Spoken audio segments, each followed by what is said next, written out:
अनन्तविजयं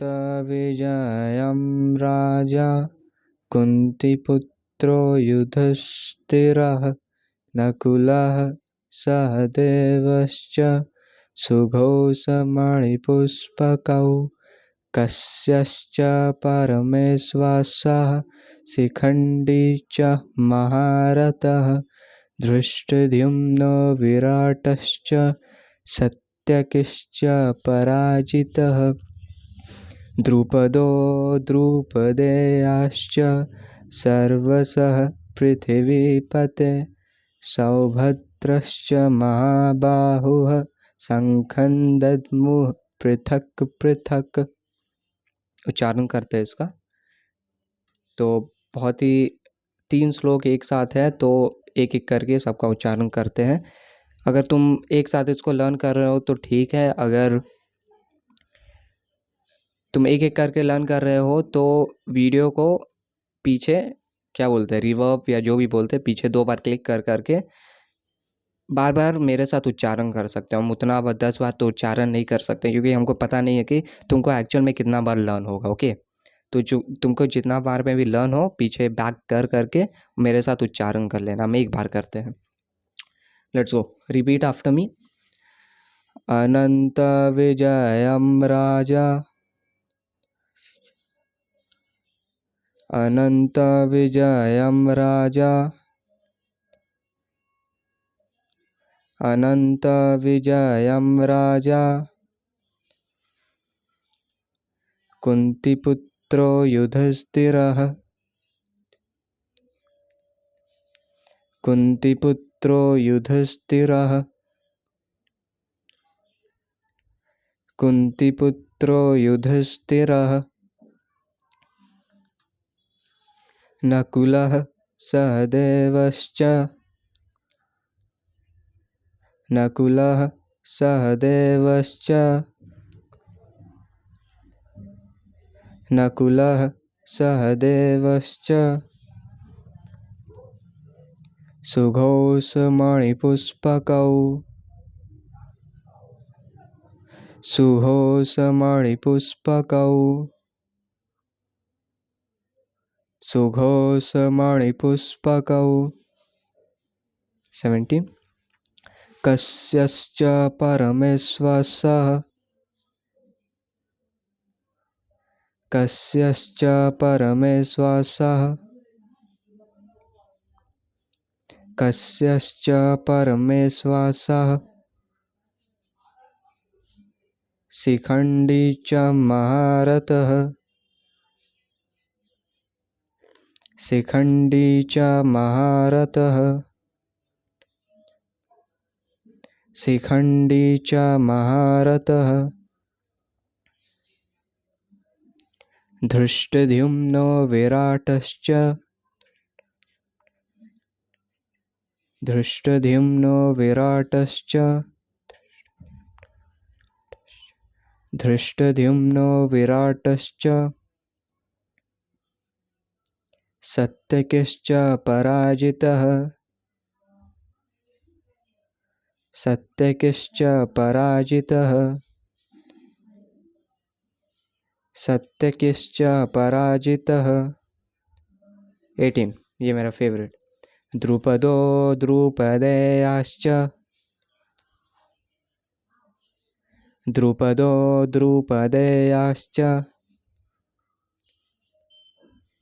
द्रुपदो द्रुपदेयाश्च सर्वशः पृथिवीपते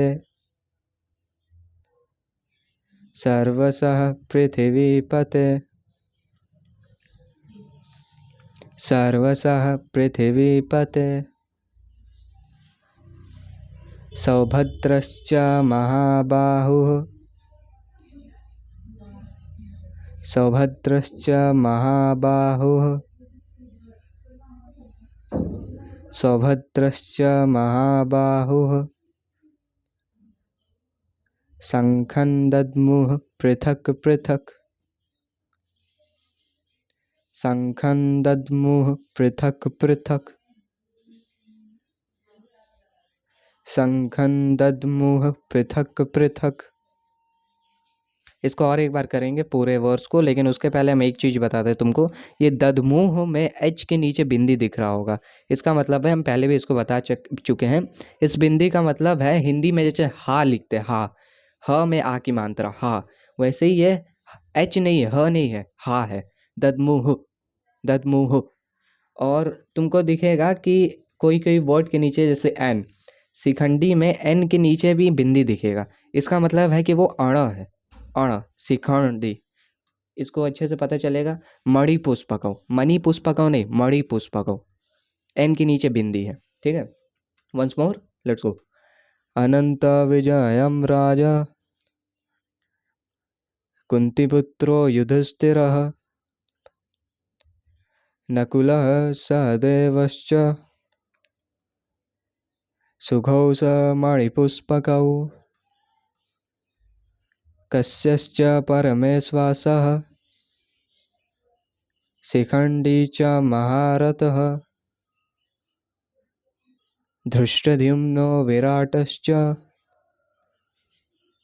सत्यकिश्च पराजितः द्रुपदो द्रुपदेयाश्च सर्वशः पृथिवीपते सौभद्रश्च महाबाहुः शङ्खं दद्मुः पृथक पृथक। अब इसका वर्ड टू वर्ड मीनिंग जो है वो हम लोग नहीं जानेंगे, क्योंकि ये बहुत ही ज़्यादा बड़ा है, तुम खुद से सर्च करके इसको देख सकते हो, हम ट्रांसलेशन तुमको बताते हैं, ठीक है। क्योंकि वर्ड टू वर्ड मीनिंग क्या है कि हम लोग कितना पीछे से आ रहे हैं करते करते, तो हम लोग को थोड़ा सा संस्कृत का आइडिया हो गया, ठीक है। तो इससे हम लोग को पता चल सकता है, एक्सप्लेनेशन में तुमको पता चल जाएगा वर्ड टू वर्ड मीनिंग। बताते हैं। King Yudhishthira the son of Kunti blew his council named Anant Vijaya and Nakula and Sahadev blew the Sughosa and Mani Puspaka. The great Arka, the king of Kasi, the great fighter Sikhanti, Drishtadyumna Virata, the unconquerable Satyaki, Drupada, the sons of Draupadi, and other, O kings, such as mighty armed son of Saubhadra, all blew their respective counsel. बहुत ही बुरा तरीका से पढ़ रहा है इसको। चलो अब इसका एक्सप्लेनेशन जानते हैं। तो इस वाले वर्स में, इसके पहले वाले वर्स में हम लोग 3 पर्सनालिटी जो था वो शंख बजा रहा था। कौन कौन? कृष्णा, लॉर्ड श्री कृष्णा, पंचजन्यम ऋषिकेशो, देवदत्तम धनंजय, पौंड्रम दद्मो महाशंखम भीमकर्मा विगोदरः। भीम, लॉर्ड श्री कृष्णा और अर्जुन 3 जन शंख बजा रहे थे, जिसमें से मेरा पौंड्रम फेवरेट शंख का नाम था। अब इसमें उनके बाद फॉलोड बाय अब और भी लोग बजाते हैं। अनंत विजय, ये शंख का नाम है अनंत विजय। और कौन बजाता है इसको? युधिष्ठिर महाराज। सुघोषा, नकुला के शंख का नाम है। मणिपुष्पका, सहदेव के शंख का नाम है। अब यहाँ पे एक पर्सनालिटी का नाम मेंशन है, कस्य, कस्यश्च परमेश्वासा। अब ये जो कस्य है वो king of Kashi, he is the king of Kashi, king of Varanasi.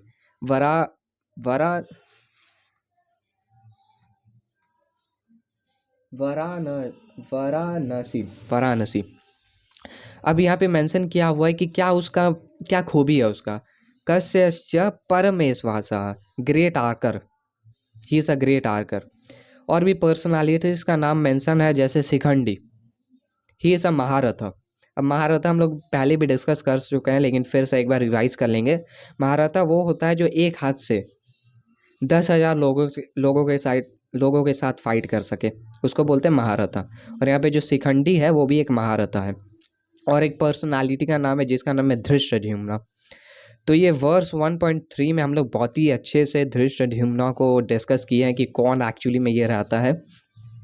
Drupad पुत्रेना, तो इसका पूरा बैक स्टोरी हम 1.3 में बता चुके हैं। सत्यकी, ये भी एक पर्सनालिटी है जिसका ये वर्स में मेंशन है। ही इज़ लाइक अनडिफीटेबल, इसको ऐसे मेंशन किया गया है। सत्यकिश्च अपराजितः, अनडिफीटेबल सत्यकी। अब और यहाँ पे एक वर्ड मेंशन है, सर्वसः पृथ्वीपते। अब देखो,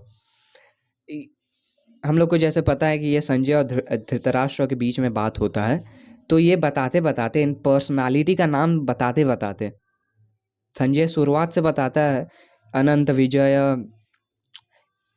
विजयम राजा कुंती पुत्रो युधिष्ठिरा, ऐसे कर करके सब पर्सनालिटी का नाम बताता है। अब वो बीच में बोलता है सर्वस पृथ्वीपते, इसका मतलब है O king, all O king. ये ओ किंग वो धृतराष्ट्र को बोलता है। ये ऐसा नहीं है कि ओ किंग जस्ट ऐसा नहीं है, ये थोड़ा संजय घबराया हुआ है। जैसे 1.1 में हम लोग डिस्कस किए थे धृतराष्ट्र कैसे घबरा के बोलता है किम अकुर्वत संजय, 1.1 में किए थे हम लोग। इस वाले वर्ष में पृथ्वीपते संजय जो है वो थोड़ा डर के बोल रहा है। ये इनडायरेक्टली संजय ये बोलना चाह रहा है कि सब आपके वजह से, आप ही है धृतराष्ट्र जो अपना सन्स को इंकरेज किया ये करने के लिए। इस वाले युद्ध में सबसे कुरु डायनेस्टी का सबसे एल्डेस्ट पर्सन भीष्म पितामह से लेके सबसे यंगेस्ट पर्सन अभिमन्यु का मौत होने वाला था। एंड ऑल पृथ्वीपते because of you, O Dhritarashtra O king. तो ये पूरा ऐसे नहीं बोल दिया, वो इनडायरेक्टली बोला है कि all because of you.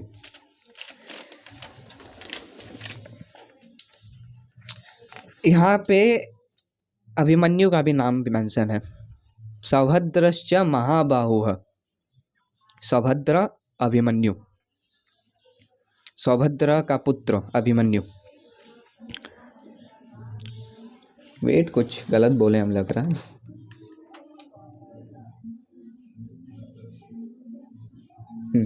Abhimanyu, और इसको कैसे मेंशन किया, माइटी आर्म्ड, महाबाहु, माइटी आर्म्ड। तो हम थोड़ा अभिमन्यु का स्टोरी बताते हैं। अभिमन्यु को जो है वो अधर्म से मारा गया था। 7 वॉरियर्स एक साथ उस पर प्रहार किए थे। चक्रव्यूह में वो घुस तो गया था, उसको पता था कैसे घुसना है अभिमन्यु को, क्योंकि अर्जुन जब द्रौपदी को बता रहा था, वो लोग अर्जुन और द्रौपदी एक साथ बात कर रहे थे कि ऐसा चक्रव्यूह होता है और इसमें ऐसे घुसा जाता है, और अभिमन्यु जो रहता है वो सुन रहा होता है। लेकिन निकलते वाले टाइम में जब अर्जुन बताता है द्रौपदी को, तब द्रौपदी सो गई होती है और वो अभिमन्यु सुन नहीं पाता है। तो अब अभिमन्यु को चक्रव्यूह में घुसना आता है लेकिन निकलना नहीं आता है। तो वो घुस तो जाता है, लेकिन 7 वॉरियर्स उसके पास एक साथ प्रहार कर देते हैं, और इसलिए अर्जुन गुस्सा हो जाता है। क्योंकि अगर अभिमन्यु को धर्म से मारा होता तब तो ठीक होता सब कुछ, लेकिन अधर्म से मारा गया उसको, इसलिए अर्जुन बहुत ही ज़्यादा गुस्सा था। अब इसके पीछे एक बैक स्टोरी है कि क्यों अभिमन्यु इतने जल्दी मारा। तो जब लॉर्ड श्री कृष्णा धरती पे आ रहे थे अपना पास टाइम्स करने, तो ये एक फैक्ट है कि कोई भी एक सोल नहीं था उधर पे। सोल से मेरा क्या मतलब है कि लॉर्ड श्री कृष्णा का जितना भी काउहर्ड बॉयज था, उनका जितना भी काउहर्ड बॉयज था वो उनका खुद का एक्सपेंशन था, और भी जो सब थे वो डेमी गॉड्स थे। तो वैसे ही जब लॉर्ड श्री कृष्णा अपना पास टाइम करने अर्थ पे आ रहे थे, तो लाइक ही वॉज टेकिंग सूर्य पुत्र अर्जुन, उसी के साथ चंद्रमा पुत्र, चंद्रदेव का पुत्र वो रहता अभिमन्यु। ऐसे तो वो अर्जुन का पुत्र रहता है मटीरियली, लेकिन एक सॉर्ट ऑफ ट्रांसडेंटली स्पिरिचुअली बोल सकते हैं कि अभिमन्यु जो रहता है वो चंद्रदेव का पुत्र रहता है। और मून गॉड बोलते हैं, चंद्रदेव बोलने में थोड़ा डिफिकल्टी हो रहा है, मून गॉड बोलते हैं। मून गॉड का एक बहुत ही ज़्यादा अटैचमेंट रहता है अभिमन्यु से, अपने सन से। तो वो लॉर्ड श्री कृष्णा को बोलता है आप ले तो जाइए, आप बेशक ले जाइए, लेकिन आप इसको 16 साल में ही रिटर्न कर देना मेरे को, क्योंकि मेरा बहुत ही ज़्यादा अटैचमेंट है इससे। इसलिए वो 16 साल पे मरता है और ये बैक स्टोरी है इसका। तो ये रहा अभिमन्यु का बैक स्टोरी लिटिल बिट। और यहाँ पे एक वर्ड, बहुत ही सुंदर वर्ड मेंशन है, पृथक पृथक, संखन दद्मुह पृथक पृथक। इसका मतलब है 1 by 1, सब एक एक करके पृथक पृथक एक एक करके अपना संग बजा रहे थे। तो फिर से एक बार रिवाइज कर लेंगे अपना श्लोक को। अनंत विजयम राजा कुंतीपुत्रो युधिष्ठिरः नकुलः सहदेवश्च सुघोषमणिपुष्पकौ कस्यश्च परमेश्वरः शिखण्डिः च महारथः धृष्टद्युम्नो विराटश्च सत्यकिश्च पराजितः द्रुपदो द्रुपदेयश्च सर्वशः पृथिवीपते सौभद्रश्च महाबाहुः शङ्खं दद्मुः पृथक् पृथक्। टेक कृष्ण कृष्ण।